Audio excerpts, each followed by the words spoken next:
মানুষেরা মূর্তিকে রব বলে মানলো না যারা, সাতজন যুবকের একটা গ্রুপ, তারা এদের কলিজার মধ্যে যে কি ঈমান, পাহাড় তুলেও যদি বুকে চাপায় দেন এরা মাটির সাথে মিশে যাবে, কিন্তু আল্লাহকে ছাড়া কাউকে রব মানবে না।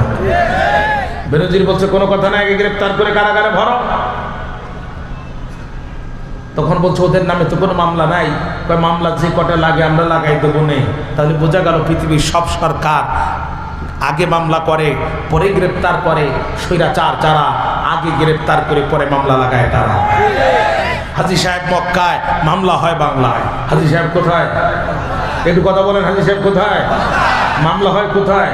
হাজী সাহেব কবরে, মামলা হয় উপরে।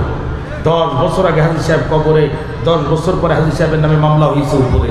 চাচি আম্মা বুড়ি মানুষ খুঁড়ায় খুঁড়ায় থানায় যে বলছে, বাবা ওসি বড় বিপদে পড়ে এসেছি, নিজের কানে শুনেছি তোমার চাচার নামে নাকি মামলা হয়েছে, বাবা জানতে চাই তোমার চাচা কি করেছে।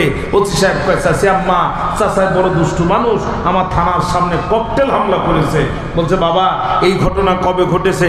কয় গতকাল রাত 10টার সময় ঘটেছে। কয় তোমার চাচা তো 10 বছর আগেই মারা গেছে। কথা বল না।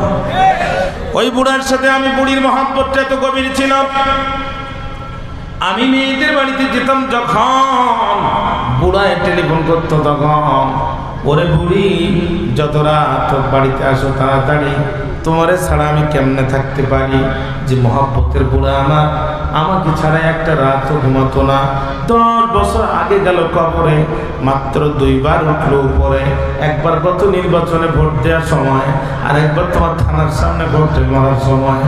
বাবা যেই বেচারা মরার পরও কবর থেকে উঠে ভোট দিতে পারে, ও কিন্তু চান্স পাইলে সামনে আবার উঠতে পারে। কথা কয় না?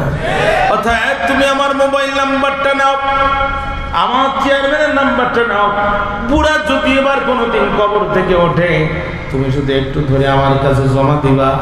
আমি ওর কাপড়টা ধরে একটা প্রশ্ন জিজ্ঞাসা করবো, বুড়ারে এত মহাব্বত ভুলে চলে গেলে কবরে, ও বুড়া হারামি, কবর থেকে উঠে তুমি ভোট দেওয়ার সুযোগ পাও, তুমি তো আমার জানালার পাশ দিয়ে যাও, আমার সাথে কি একটাবার দেখা করার সুযোগ তোমার হয় না?